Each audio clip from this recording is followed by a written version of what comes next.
The galaxy was dying and every star system felt it like a slow breath turning cold. And the story began with worlds burning in silence as the monstrous alien swarm known as the Void Serpents moved through space like a living storm that ate light and hope together. And people across planets whispered in fear because every army sent to stop the serpents was destroyed within hours, and every superweapon that once made empires feel powerful now failed like toys against the endless black scales of the swarm. And in the high halls of the Galactic Council there were trembling voices instead of pride.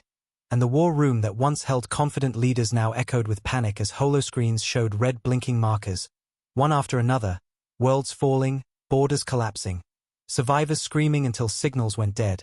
And no one could understand how something so powerful could exist, something that could not be stopped, not delayed, not slowed. And the fear kept rising because the serpents did not speak, did not negotiate, did not demand, they only consumed. And in that dark room every species felt the same chilling truth that the galaxy had reached its end. The council members sat around a long black table, eyes hollow, claws and tendrils shaking, and someone finally said what everyone else was too afraid to speak. A word forbidden for centuries. A word that carried history like a wound, the word humans. And the moment it was spoken the room fell into deeper silence because no one had seen humans for 300 years and some believed humans had gone extinct. Others believed humans had vanished after a terrible war, and young species thought humans were only a rumor, an old story told to frighten children. But the elders knew and their eyes filled with dread because hidden files in secret archives told a different truth. A truth no one dared to admit. That humans were not gone but locked away, sealed on a forbidden world because they were too dangerous, too unpredictable, too smart, too fast at adapting, too strong at war. And the council long ago swore never to release them again no matter how bad things became, because humans were seen not as allies but as a final disaster that could not be controlled once awakened. But now the galaxy had only one choice left because every fleet had fallen and every species was waiting for death. And in that heavy silence one leader slowly stood, eyes wet with fear, voice small and cracked as he whispered that forbidden line.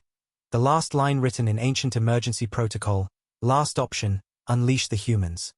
And those words seemed to shake the room, and the lights flickered as if the galaxy itself reacted, and the youngest members gasped, asking why anyone would say such madness. But the elders did not argue because they remembered what humans once did, how humans once ended a cosmic war in a single day, how humans once built ships that bent gravity like cloth, how humans once fought enemies no one else could face, and how humans changed with every battle, becoming stronger, smarter, more ruthless, always surviving, always returning, and the council had been terrified of them. So terrified that they erased records, rewrote history, and hid humanity away in chains of secrecy. The screens in the room continued to show death spreading across the stars, and the Void Serpents consumed another colony, and cries faded into static, and something inside the council broke because survival instinct is louder than fear. And someone finally unlocked the old archive doors and pulled up the map of the prison world where humans were kept. A dead and silent planet named Erebus 12, surrounded by giant rings of metal older than any empire, with warning symbols carved deep into its crust saying do not open, and the council stared at it like a grave that should never be disturbed. Yet now it was the only hope left. The war room filled with shaking breaths as debates turned into desperate whispers, and some argued that humans would save them, while others argued that humans would destroy them after saving them. But all knew that doing nothing meant certain extinction because the serpents were already approaching the core worlds, and sparks of fear turned into surrender, into acceptance, into a terrible agreement that the galaxy would rather risk the return of humanity than face the guaranteed end brought by the serpents.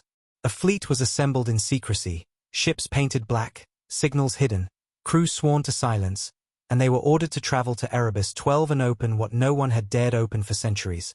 And as they left, the council watched with dread instead of relief, knowing that once humanity was awakened nothing would be the same again. And across the galaxy ordinary people felt something strange, a shift in the air, a whisper in the dark, an old instinct stirring, because even without knowing humans existed, every species carried a quiet memory in their bones, a memory of human eyes staring through them, a memory of human footsteps shaking the ground, a memory of a species that smiled in the face of fear. And as the secret fleet entered the dead zone around the prison world, the galaxy held its breath, waiting, shaking, praying, fearing, Because somewhere deep inside the darkness beneath that chained planet humans were still alive, still watching, still waiting, and the story of their return was just beginning.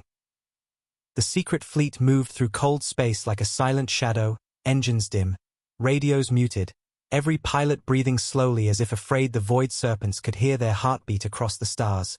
And no one spoke because the mission felt heavier than war, heavier than death. And every soul aboard those ships knew they were flying towards something the galaxy had feared for centuries, something older than any empire, something that once changed history with fire and steel. And as Erebus 12 came into view, a dark frozen world wrapped in massive iron chains that floated like scars around its surface, every alien on the bridge felt their bodies tense, their skin prickle, their minds whisper to turn back, because the planet did not feel empty, it felt awake, like a sleeping giant listening from beneath the rock. And the commander of the fleet, an old alien with trembling hands, forced himself to speak, his voice almost breaking as he ordered the gate scanned. But the scanners failed instantly, shutting down like frightened animals, and the crew looked at each other with wide eyes because nothing in the galaxy could shut down military tech this easily. Yet here it was, happening in silence. They descended into the shadow of the planet, and giant metal pillars jutted from the ground like the teeth of some enormous beast. Symbols carved into them in a language long erased from history. But every alien felt the meaning in their bones. Keep out. And when the landing doors opened, the air tasted heavy, thick, almost alive, and cold winds howled across dead stone as if the planet itself was warning them away. But duty pushed them forward and they stepped onto the surface, boots sinking into ancient dust untouched for 300 years. Ahead of them was a colossal door embedded in a mountain. Smooth black metal fused into the rock, no handle, no lock, no visible system. But everyone could feel something behind it, something breathing, something aware. One young soldier whispered that maybe humans had died, maybe no one was left, maybe this was just an empty tomb, and for a moment there was hope in that thought, a hope that the council would not have to face what they feared. But then the ground beneath them trembled, a slow pulse like a heartbeat echoing through the dirt, and the metal door lit up with faint blue lines, glowing like veins awakening after centuries of stillness, and every soldier froze, eyes wide, lungs tight, because the door was reacting to their presence, not like a machine but like a living thing sensing prey, and before anyone touched it, it opened on its own with a low rumbling roar that shook the entire valley, releasing a blast of warm air from the darkness below, as if a long-held breath had finally escaped. They raised their weapons, hands shaking, and walked inside, moving through a long tunnel carved smooth, lights flickering on as they passed as though guided by invisible eyes. And the deeper they went the more the fear shifted into something else, something like awe, because this place was not a prison. It was a fortress, a city, a hidden world beneath the crust, filled with towering structures of black steel and glass, silent, perfect, untouched by time. And then they saw them, millions of pods lining the walls like sleeping coffins, each one holding a human, eyes closed, bodies still, yet powerful even in rest. And the aliens felt their hearts pound because even frozen and silent, the humans didn't look weak or fragile. They looked calm, ready, dangerous. The commander swallowed hard and stepped closer to the central platform, where a single pod stood alone, larger, stronger, pulsing with red light, and before he could speak, the pod opened with a slow hiss, and a tall human stepped out, breath steady, eyes cold, muscles tense, skin marked with scars that told stories of old wars. And the entire fleet drew back in fear because the human did not look confused or frightened. He looked aware, as if he had been awake long before the pod opened, just waiting for the moment to rise. The human lifted his head and stared at them, not blinking, not moving, simply observing. And in that gaze the aliens felt something ancient and terrifying, not rage, not chaos, but control, absolute control. And when he finally spoke, his voice was calm, almost gentle. But the words hit like thunder. "We knew you would come." And the soldiers trembled, unable to answer. Because how could a species imprisoned for 3 centuries speak with such certainty, such confidence? And then the human took a slow step forward, his eyes sharp like blades cutting through their fear. And he asked the question that froze every heart in the cavern, "Is the galaxy burning?" The commander nodded, tears forming, and whispered that the void serpents were destroying everything, that no one could stop them. And for a moment the human did not react, his face unreadable. But then the slightest hint of a smile touched his lips, not cruel, not joyful, but knowing, like a soldier hearing a familiar call, and he lifted his gaze to the millions of sleeping humans around him and said softly, "Then it's time." The lights surged, pods began to glow one by one, hums filled the chamber like rising thunder, and the aliens stepped back in terror as the entire buried city came alive.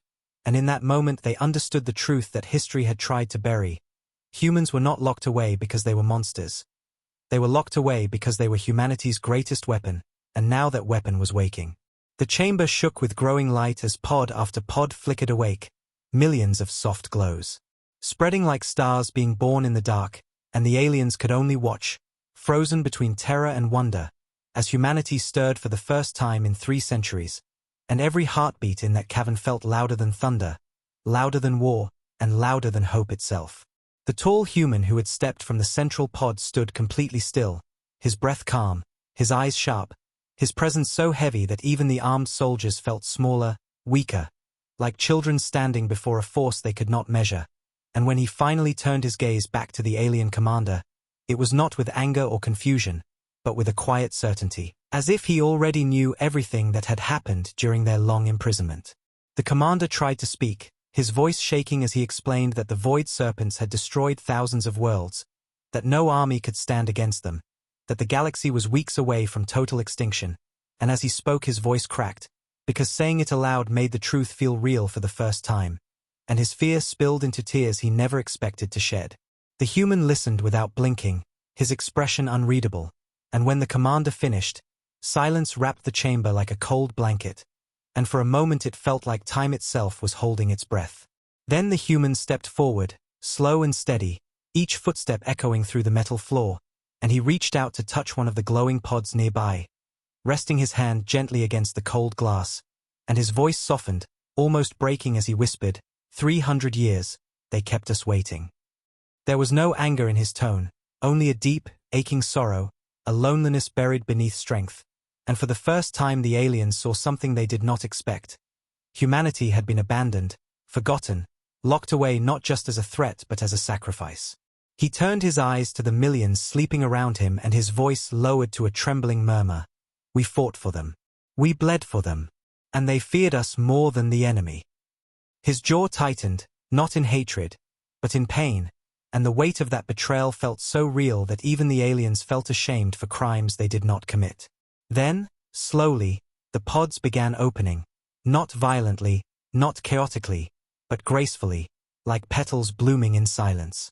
Humans stepped out one by one, blinking against the harsh lights, stretching muscles that somehow had not weakened, and their faces did not show confusion or panic. They showed memory, like soldiers waking from sleep rather than prison. They looked at the tall human, waiting, trusting him without question. And in that shared gaze there was something terrifyingly beautiful, unity, absolute and unbroken.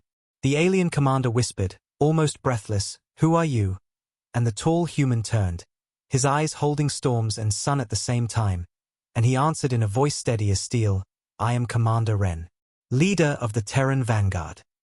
The title rolled through the room like a distant roar, and every human stood straighter, their posture sharp and disciplined, and the aliens realized that even in silence, even in darkness, even in abandonment, humans had not lost themselves. They had grown sharper, stronger, colder, forged by time instead of broken by it. Commander Wren stepped closer to the aliens, stopping only inches away, his presence overwhelming yet calm, and he asked quietly, "Did the Council send you to free us, or to end us?" The question shattered what little strength the commander had left, and he fell to his knees, shaking, confessing that they came because they had no choice, because the galaxy was dying, because every hope had already failed, and because humanity was the last option, the only option, the final line between survival and oblivion. Wren's eyes softened for the first time, a flicker of empathy breaking through the stone, and he reached down, lifting the commander gently to his feet as he whispered, "You are afraid of us." The commander swallowed hard and nodded, tears streaking down his cheeks, admitting, "Yes, everyone is."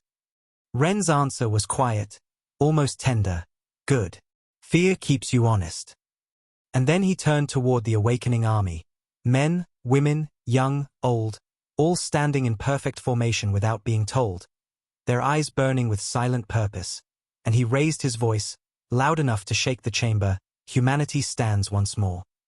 A thunderous reply rose from millions of throats, a roar that felt alive, shaking the walls, shaking the air, shaking the aliens to their core. And in that moment the commander felt something he had not felt in years: hope.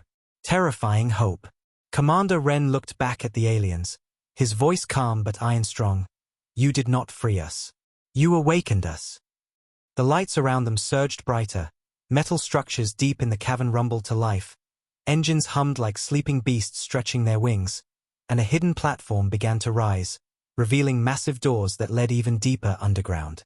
Wren stepped toward them, his silhouette carved against the rising glow, and with a voice cold enough to freeze blood yet strong enough to lift a galaxy, he said, "Now we take back the stars." And as those doors opened, revealing the first glimpse of a gigantic hangar filled with warships that should not exist, the aliens finally understood the truth. Humanity had not been buried to die.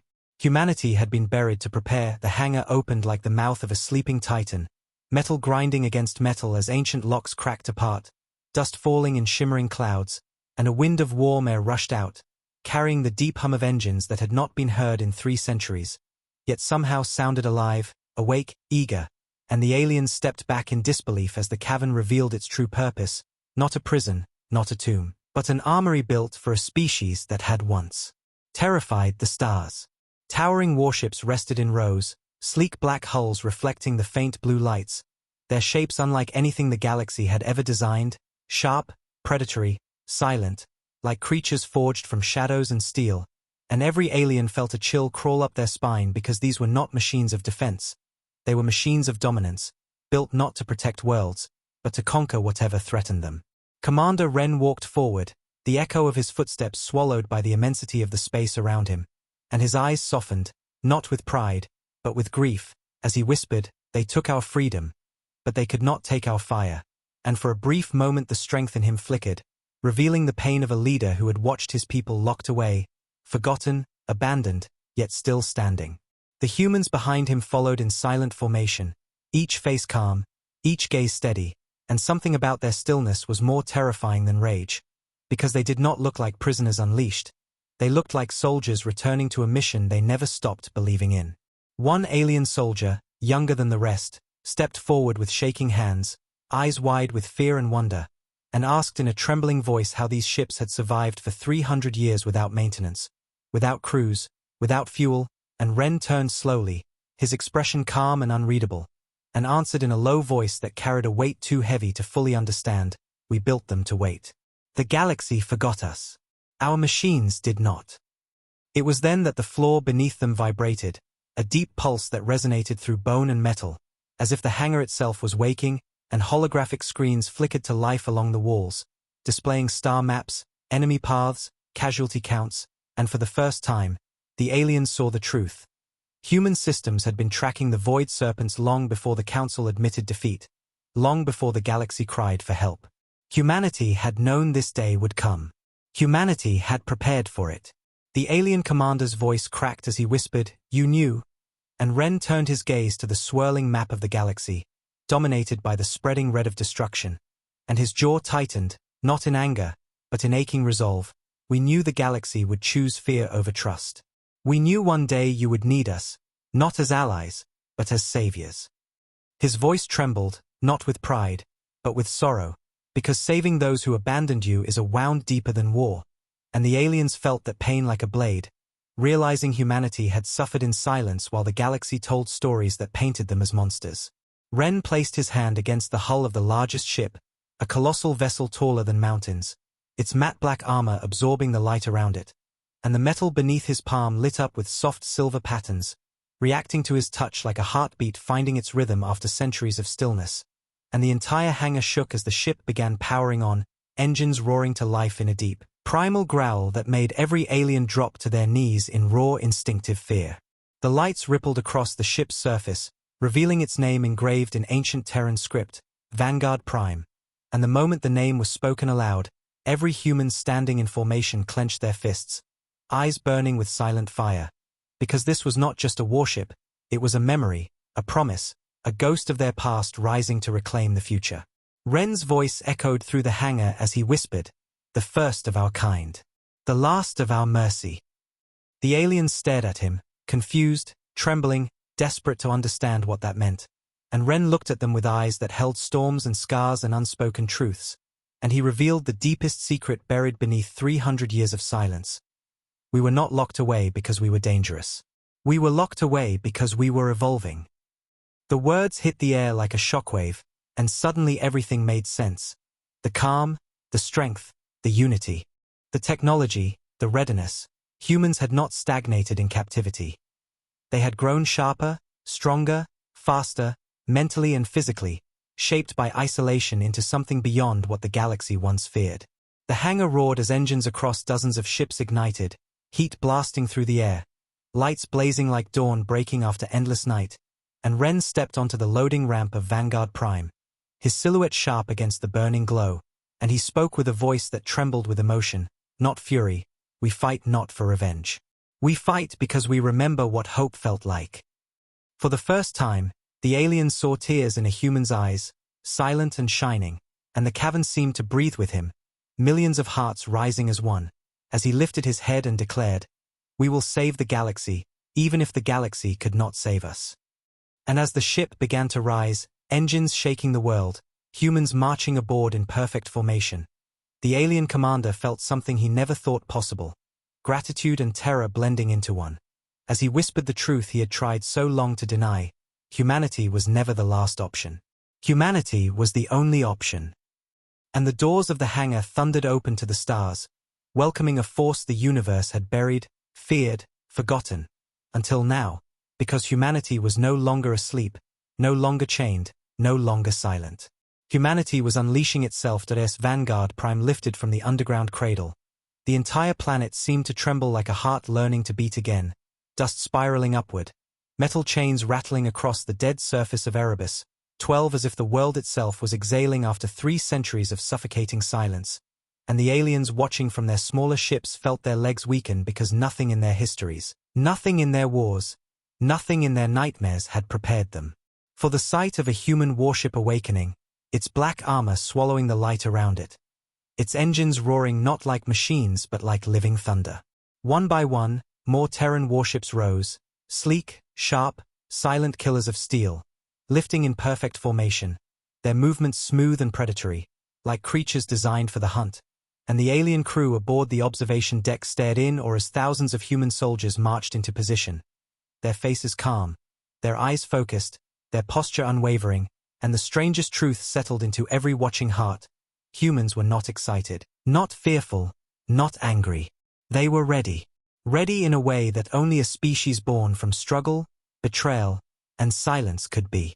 Commander Ren stood on the command bridge, staring out into space as the hangar doors yawned open to reveal the dark horizon, and for a moment he said nothing, simply breathing, his hand resting against the cold glass, and in that quiet his mind drifted through memories no one else could see.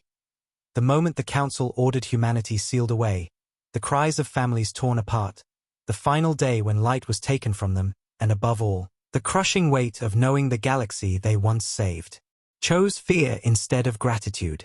His voice was barely more than a whisper as he spoke, trembling with pain and tired strength. We gave them everything. Behind him, one of his officers, a woman with soft brown eyes, answered gently, and they took everything from us. Ren closed his eyes, and a single tear escaped, tracing the curve of a scar across his cheek. But when he opened them again, the sorrow had hardened into resolve, a resolve so fierce it felt like fire burning beneath his skin, and he lifted his chin, his voice growing stronger as he declared, "We will not let their fear define our purpose." Outside, alien ships hovered, their crews stunned, unable to comprehend how humans could still care about saving the galaxy that abandoned them, and the alien commander watching from his flagship felt his chest tighten with guilt, his hands shaking as he whispered to himself, "How did we ever believe they were the danger?" But the answer was already becoming horrifyingly clear. The true danger was what the galaxy would become without humanity. Alarms flickered across Vanguard Prime screens, showing the spread of the Void Serpents, their massive swarm devouring the last defenses of the outer colonies, and every pulse of that red line across the map was a scream, a plea, a dying breath. Ren stared at it with eyes that softened, not with hatred, but with heartbreak, and he whispered, "They are children fighting a storm." The officer beside him asked quietly, "Do we fight for them, or for ourselves?" The question hung in the air like a knife suspended on nothing, and for a long moment Ren didn't answer, his chest rising and falling as if he was swallowing the weight of every choice he had ever made. And then his voice broke, not with rage, but with emotion so raw it shook the room. "We fight because we remember what it feels like to hope." The bridge fell silent, and even the engines seemed to quiet, as if listening, because in that single sentence was the truth of humanity. Strength not born from power, but from pain, from loss, from the endless stubborn will to protect even when unprotected. Outside the viewport, the first wave of human ships ignited their drives, leaving streaks of silver across the black as they shot into orbit, moving in formations so perfect the alien crew felt chills crawl up their necks, because no species moved like that, not with fear, not with hesitation, but with purpose carved into bone. The alien commander, still watching from his own ship, felt tears burning his eyes, and he whispered, voice cracking, "They are not monsters, they are guardians." But even as he spoke, a different fear crept up inside him, not fear of humans failing, but fear of what the galaxy would become once humanity won. Because if humanity could defeat the void serpents, then nothing in existence could stand against them. Vanguard Prime broke free of the planet's shadow, stars reflecting in its black hull like distant memories, and Commander Ren gave the first command humanity had spoken in open space in 300 years, a command that echoed with pain, hope, fury, and love all at once, set course to the front lines. The engines roared, space bent, and in a flash of silver light humanity left its grave behind, rising not as prisoners, not as legends, but as the storm the galaxy once feared and now desperately needed. And as Erebus 12 shrank behind them, the alien commander whispered the truth with shaking lips, "The galaxy isn't ready." He paused, breath trembling. "But humanity is." And in that moment, across the stars, every dying world felt something shift, not safety, not salvation, but the first fragile spark of hope returning, carried on the wings of a species unleashed. The journey to the front lines stretched across silent space, and for the first time in 300 years, the stars reflected against human steel, their cold light tracing the shapes of warships that were never meant to be seen again, and inside Vanguard Prime the air felt heavy, thick with memories and wounds no one had spoken aloud, because every human aboard carried a past carved like scars into their hearts, a past filled with betrayal, abandonment, and the crushing silence of being forgotten by the very galaxy they once bled to protect. Commander Ren stood alone in the dim corridor outside the command bridge, his hand pressed against the metal wall, fingers trembling as if the ship itself could feel his pain, and his eyes were distant, staring not at the steel before him but at a world long gone. A world where humans walked freely under open skies, where laughter existed, where children played, where hope was simple and alive, and the memory of that world hurt more than any blade. He whispered to himself, voice cracking, "We were never meant to disappear." And the words hung in the stillness like a confession, raw and aching. Footsteps approached softly, and the officer with the gentle brown eyes, Captain Mara, stopped beside him without speaking, her gaze fixed on the same patch of empty air, as if she could see the same ghosts, and after a long moment she murmured, "Do you ever wonder what they said about us?" Ren's throat tightened, and he nodded once, slowly, painfully. "They called us dangerous." Mara's lips trembled, not in anger, but in heartbreak. "We saved them." His voice broke, deeper, heavy with sorrow. "And they feared us more than the enemy." The silence that followed felt like a wound reopening, because the truth was not just that humanity was locked away.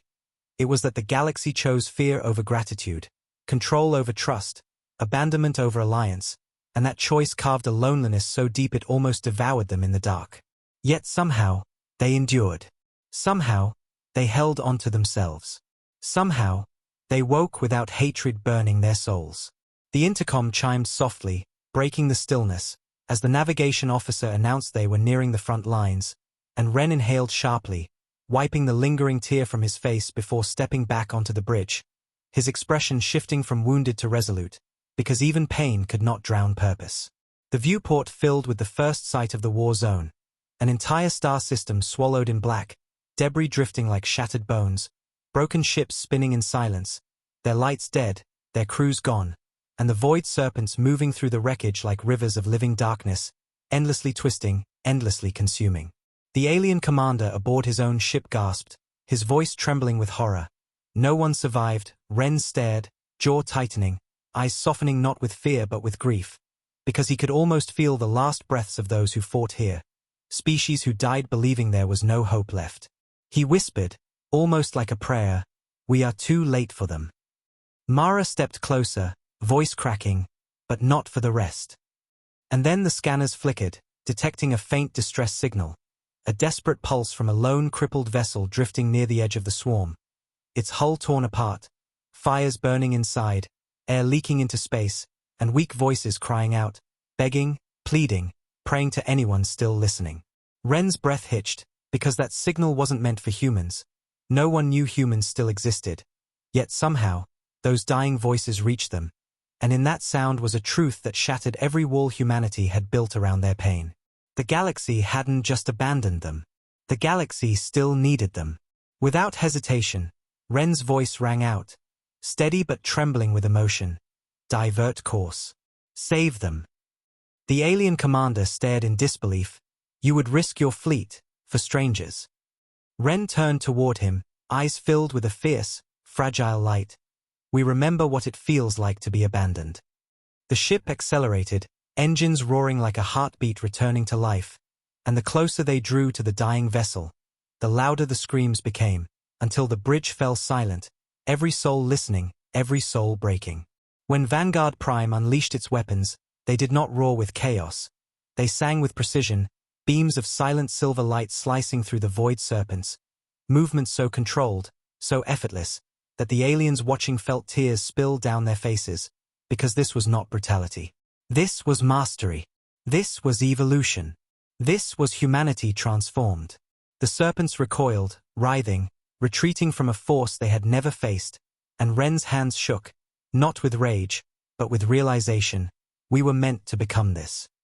As the last enemy slipped away, the wrecked ship drifted toward them, its doors opening to reveal survivors crawling forward, weak, terrified, but alive, and when they saw humans standing there, real humans, they froze, eyes wide with disbelief, because they were staring at legends, ghosts, myths, a species they believed long dead.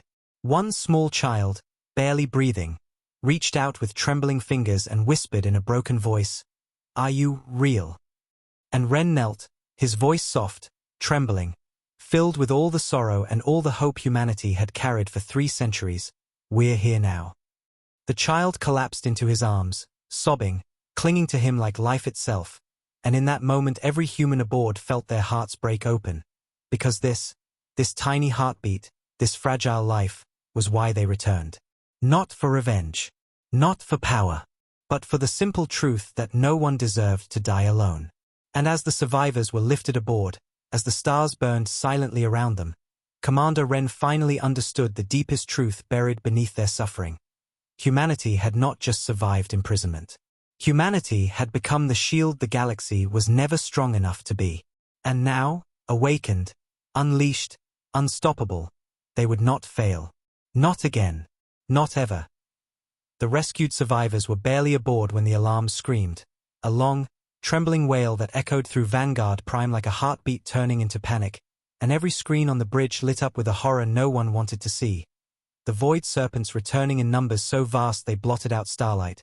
A living ocean of black twisting bodies, eyes like burning coals, jaws opening in silent hunger, and for the first time since their awakening, even the humans felt the weight of what they were facing, because this was no swarm, no scattered attack. This was the full force of extinction, and it was coming straight for them. The alien commander stared at the screens, breath shaking, words trapped in his throat, and when he finally managed to speak, his voice cracked with pure hopeless terror. There are too many. We cannot win this. Ren didn't answer immediately. He stood still, eyes fixed on the darkness spreading across space, and in that silence the bridge felt like a coffin filling with dread, because even the strongest heart can falter when staring into the end of all things. But then Ren exhaled, slow, steady, as if he were letting go of fear itself, and he whispered, voice trembling with emotion, "We have seen worse." Mara turned toward him, tears in her eyes because she understood. Humans had faced destruction before, had survived wars no one remembered, had carried pain deeper than this, and every scar on their bodies was proof that even when the universe tried to break them, they learned how to stand again. The serpents surged forward, the starfield vanishing beneath their massive forms, and the survivors who had just been rescued began sobbing, holding each other, whispering prayers to gods they were no longer sure existed, and the sound stabbed through the ship like a blade, because these were voices that believed this was their final breath. Ren turned toward them, not as a commander, not as a warrior, but as someone who knew what it felt like to be trapped in the dark, forgotten, waiting for death, and he knelt beside a trembling mother clutching her child, her voice shaking as she whispered, "Please, don't let them take her." His hand shook as he touched the child's head gently, and his voice broke in a way no soldier's voice should ever break. "I lost a daughter once."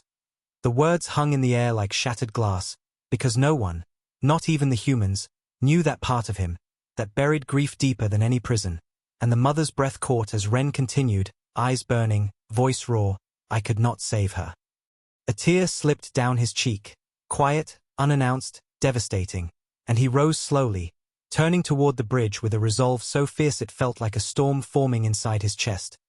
"But I will save every child I can now." Mara swallowed hard, her own voice trembling, "Even if it costs us everything." Ren's answer was soft, broken, beautiful, "Especially if it costs us everything." The void serpents slammed into striking range, their bodies coiling like planets made of living shadow, and the ships nearby began to rattle under the pressure, metal shrieking, lights flickering, panic spreading. But Ren lifted his hand, and the entire human fleet fell into perfect formation around him, not because of fear, not because of orders, but because every soul on those ships believed in the same truth. Humanity did not stand for itself.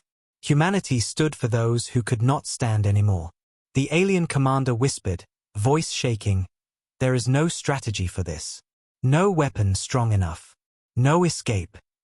Ren's gaze hardened, not cold, but blazing with something fierce and painfully human, and he spoke with a calm that felt like the first light after endless night, "There is one."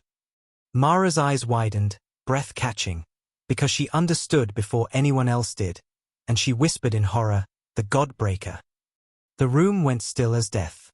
The Godbreaker was a myth, a legend, a weapon whispered about in fear by ancient civilizations, a device said to tear reality itself, a weapon so powerful it was banned before it was ever used, a weapon the galaxy believed was destroyed. But the truth was carved into every shadow of human history. Humanity never destroys what it may one day need. Ren turned to the alien commander, his voice soft but unshakable. "If we don't stop them here, there will be no galaxy left to save." The alien shook his head, tears spilling. "But using that weapon, it could kill you. It could kill all of you." Ren's expression softened, not with pride, but with a heartbreaking calm. "We were already dead the moment they locked us away." Mara stepped closer, grabbing his arm, her voice breaking wide open. "Ren, don't do this alone." He looked at her, really looked, and for the first time since awakening, the mask of command fell away, revealing a man who had carried too much for too long, a man who had been suffocating under the weight of a forgotten past, a man who had lived 3 centuries with grief buried like stone in his chest, and his voice shook with a truth too painful to hide anymore. "I don't know how to live in a galaxy that doesn't want us." Mara's hand rose, trembling, resting against his cheek, her eyes shining with tears. "Maybe we make one that does." The serpent struck, the ship jolting violently, alarms screaming, survivors crying out in terror, and Ren pulled away, turning toward the central console where a hidden key slot waited, sealed beneath layers of command code and centuries of silence. His hand hovered over it, shaking, not with fear of death, but with the weight of choosing the fate of every soul aboard, and he whispered, voice cracking like a breaking star, "Forgive me." The key turned. The ship vibrated. The stars around them bent. And deep within Vanguard Prime, an ancient power stirred. Something older than war, older than fear. Something the galaxy swore never to face again. The Godbreaker awoke. And as its light began to rise, swallowing every shadow, every serpent, every scream, Commander Ren closed his eyes, letting a final tear fall, not for himself, but for the galaxy that never understood the greatest truth of all. Humanity didn't unleash destruction. Humanity unleashed sacrifice. And in that sacrifice lay the last fragile hope of every living thing. Deep within Vanguard Prime, the Godbreaker roared awake. Not with fire, not with noise, but with a rising pulse of white light so bright and silent it felt like the universe itself was holding its breath. And every metal beam, every wall, every heartbeat aboard the ship trembled as if reality was being stretched thin. The void serpents crashed around them, slamming against the hull in waves of black fury, their bodies coiling like endless storms, jaws snapping, claws scraping.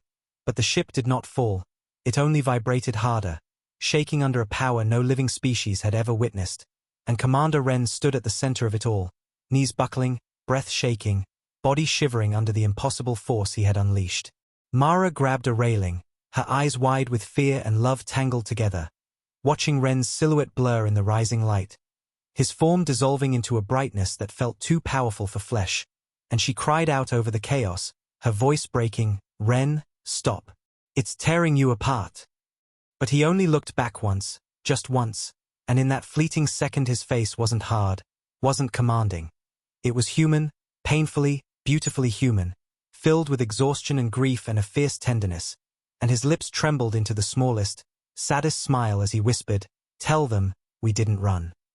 The floor split with a blinding surge of energy, light spiraling upward like a star being born, reaching into the void outside the ship, exploding through the swarm of serpents in a single silent wave, and the darkness that had covered the stars vanished all at once, erased as if it had never existed.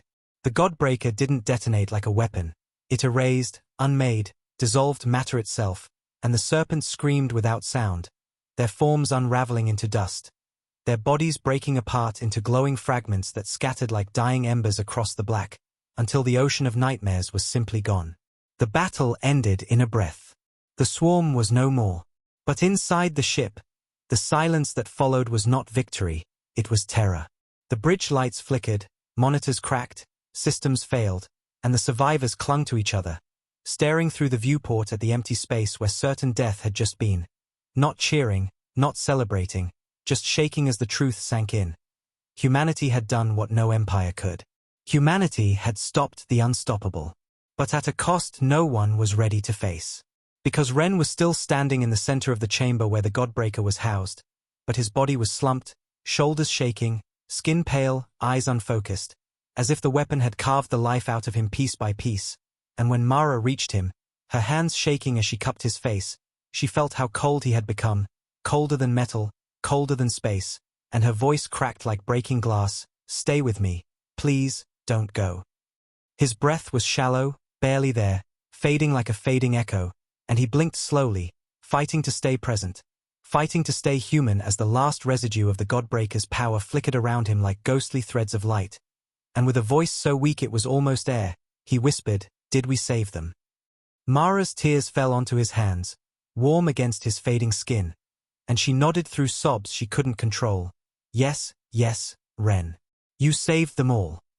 For the first time in centuries, his body relaxed, not in defeat, but in peace, and his eyes softened, filled with a quiet warmth, a father's warmth, a leader's warmth, the warmth of someone who had finally carried his burden to its end, and he whispered one last trembling truth.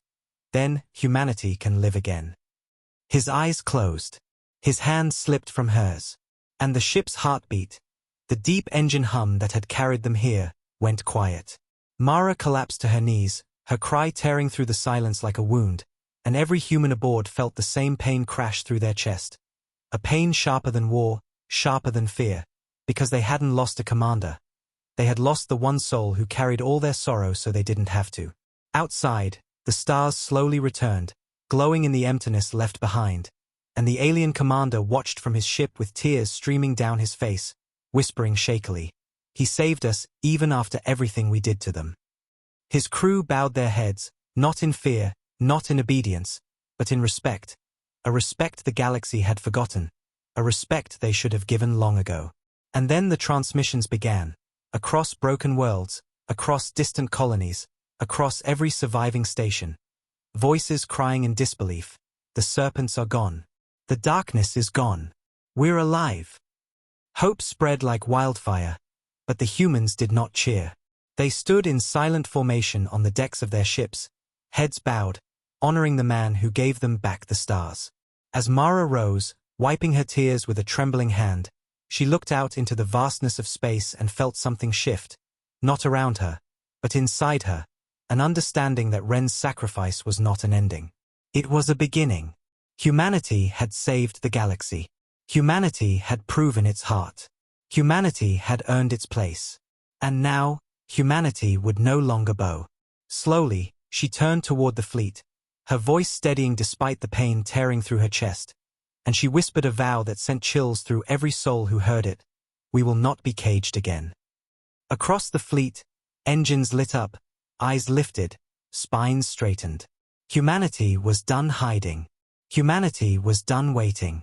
Humanity was done being feared instead of understood. The galaxy looked at them now not as monsters, but as saviors.